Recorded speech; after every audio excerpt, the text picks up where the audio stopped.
Hello, everybody. This is The Way with Ian Earhart. And this week, and for the next 5 weeks after this, so 6 total, we're going to be covering things that are all relatable to everybody in this world. Cultural disparities. Super fun. So the first week, we're going to cover the first 4, and we're going to be directly out of the Bible. So it's super important that you just remember that these things come from the Bible, not from me, and they are coming from people that have dealt with problems just like this for thousands of years. So buckle up.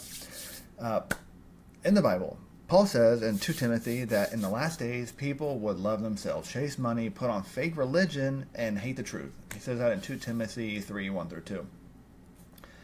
Important to remember this, right? This is not some far-off prophecy. This is right now. That's us. That's the feed, your feed that you look at on Insta or wherever. That's within your workplace. This is your own heart, if you're honest, right? You can't dodge this. It's not about them out there and anybody outside of your home. This is about you. This is about you, 100% about you, and about me, and about everybody that's listening to this, and anybody that doesn't listen to this, right? So today we're going to look at 4 signs. We're going to look at self-worship, greed, fake religion, and rejecting truth. A lot of topics here to cover. This is a high-level discussion with a little bit of like a little dip into some of the information, but so much more on this. And some of you that have reached out for some more information, I love that I keep sharing that with you guys, and we keep going over micro lessons, but this is a high level for everybody. But I'm going to ask you guys to ask yourself this question the whole time you're watching this and going through each one of these little bullets here. Are you following culture or are you following Jesus? So important. So the first topic here is lovers of self. A lot of information here. I'm just going to cover the bullets, the highlights, right? Because we read in 2 Timothy 3:2, people will be lovers of self, right? So Paul's word for this, for lovers of self here, is philautos, right? So love of self. It's not self-care, it's self-obsession, right? Making you lowercase God. Everything is around you, and it only matters because you're a part of it, right? In Ephesus, the people that Paul wrote this letter to, Timothy, who's in Ephesus, this city was a city wildly drunk on pride and idols. Imagine that. Sounds like America today. Paul said that spirit of just debauchery and craziness and pride and idolatry, he said that spirit would poison the world. Coincidentally, we have the whole right side of the political party of the United States, right? We're talking about conservatives, where typically, not every time, but typical conservatives are yelling my rights and my freedom louder than God's kingdom, right? We have on the left, liberal side, my truth, my identity, as if feelings could somehow rewrite creation. And even churches today, many churches, basically create sermons that sound like pep talks, not picking up your crosses. So it's all about you. It's all about self. It's all about making you feel valued. Jesus did teach on this thing, though, and he actually said some things. If anyone would come after me, let him deny himself, take up his cross, and follow me. That's in Matthew 16:24. But he also modeled this for us wonderfully, by the way. And we see that, Paul tells us that in Philippians 2:8. He humbled himself to death, even death on a cross, right? So he lived out not focusing on loving himself, right? He did everybody else but himself.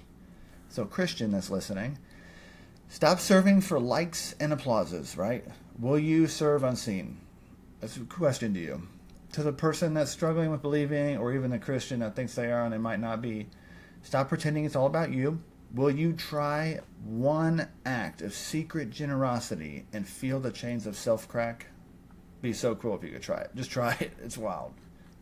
Lovers of self. So much to unpack under that one. At a high level, we're going to cover these things because there's too many. Lovers of self. We go to 1 Timothy 6:10 on this. For the love of money is the root of all kinds of evil. Paul's word here, though, he's using for the love of money is philargyria, right? Or philargyria. It's a craving for silver, like a hunger for monetary wealth and financial wealth. But it's not just money itself, though. It's worshiping the money, right? Like, I'll do everything I can for this. Oh, I can't be there with my kids tonight. I got to get this money, as if it justifies your need or your role in their family because you're providing some way. you're missing it, right? On the right, though, conservatives struggle with this, where not every time, and not just conservatives, but strongly conservatives, they'll create corporations that squeeze workers dry, right? On the left, liberal side, we got this identity tied to what's in your Amazon cart, right? Not really, like, it's not who you really are, though. It's how do you feel, and I want to get this thing, right? And even in the churches today, preachers, unfortunately, fly private jets while widows starve still. It's like somehow that's still a thing. Jesus did teach us on this thing, though. He says you cannot serve God and money, and we see that in Matthew 6:24. And then life does not consist in possessions. He says that in Luke 12:15. But instead of just teaching us, he also showed us this and modeled this for us, right? He flipped tables when money invaded God's house. That's pretty radical, but we're talking about Matthew 21, 12 through 13. So challenge to the Christian, check your bank account. Does it say you serve God, or are you greedy? Like, does it say that you give and you're mindful about your resources and you don't just arbitrarily get things, you think about those things, and if you have extra, do you give, or does it just show that you're just constant consumer? To the non-believer, equally so, will you give away something valuable just to see if joy can replace the hunger for more? Maybe Christians try that too. Again, lovers of money, so much to unpack into that. Fake religion, form of godliness, right? So 2 Timothy 3:5, having the appearance of godliness but denying its power. This is what he says, right? This is religion with a mask. It looks godly, but it's kind of hollow or empty on the inside. I'm not going to call out specific denominations or specific churches, but if it comes to mind that it's yours, that might be a flag, right?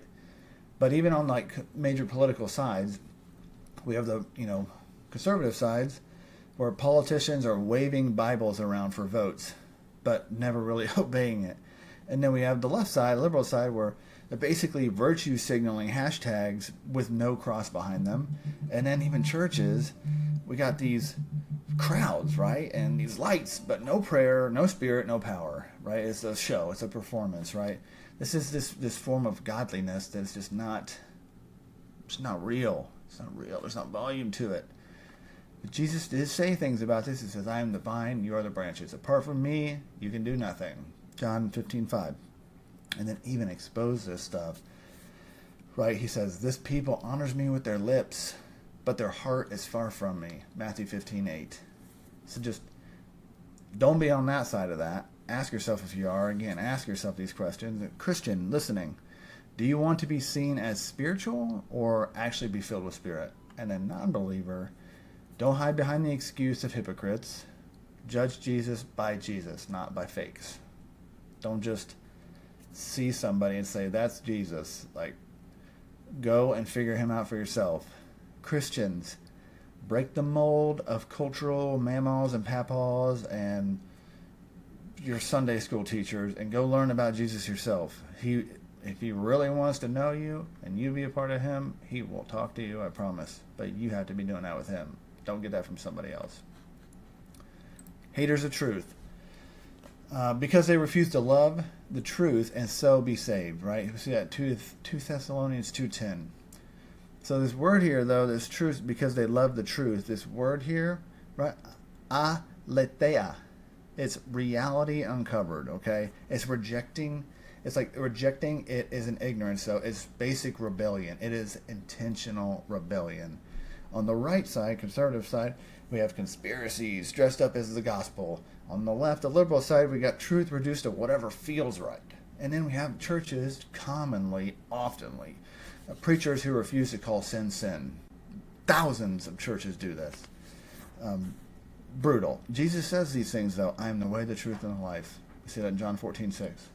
And then he even shows us this and models this. He told Pilate in John 18:37, I came to bear witness to the truth.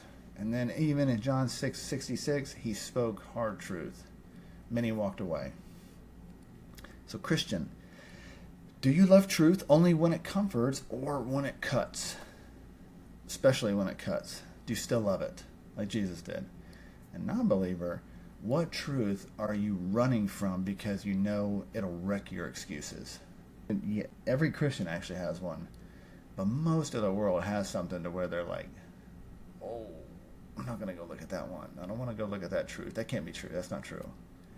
Or just labeling it as not true without a real thorough inspection across your life.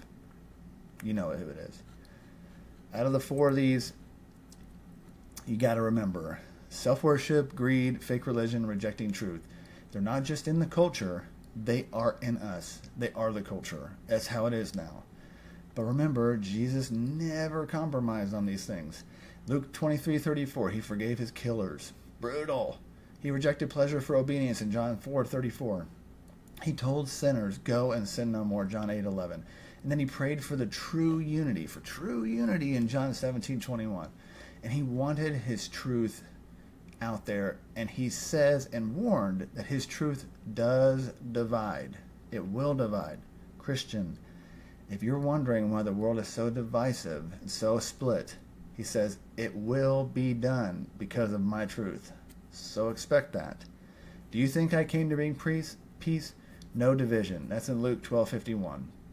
In John 7:43, there was a division among the people because of Jesus. And if the world hates you, it hated me first. John 15:18. So here's the question. It's not which side are you on.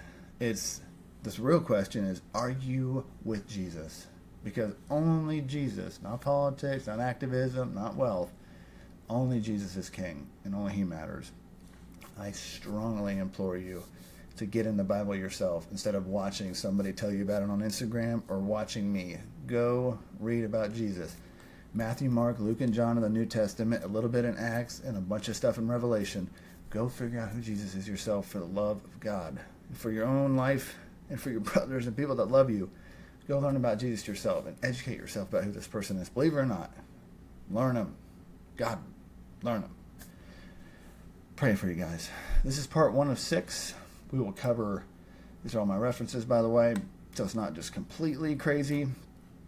Over the next few weeks, we're going to cover all these things. Some of them are shorter, some of them are bulked up, some of them are 2, some are 3. It's just a lot of information. So look forward to the next few weeks. Love you guys. Love Jesus. Bye.